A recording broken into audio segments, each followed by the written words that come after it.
આચાર્ય શ્રી, મારા ગુરુજનો તથા વાલા વિદ્યાર્થી મિત્રો, આજે ગુરુ પૂર્ણિમા વિશે હું તમને થોડું કાંઈ કહેવાની છું. તમે ધ્યાનથી સાંભળો તેવી મારી નમ્ર વિનંતી છે.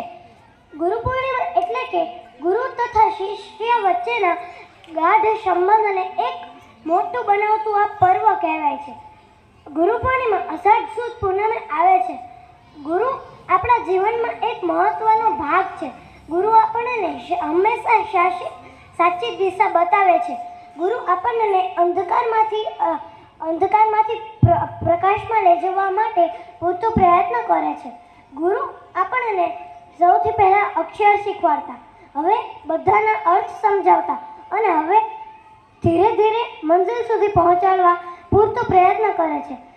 આપણે ગુરુની સેવા સન્માન કરવું જોઈએ, કારણ કે ગુરુની અંદર ભગવાન સમાયેલા છે. ગુરુ અને ભગવાન એક સમાન છે. ગુરુ પૂર્ણિમા બૌદ્ધ, જૈન તથા બ્રાહ્મણો અને હિન્દુ તરફથી ઉજવવામાં આવે છે. અસ્તુ.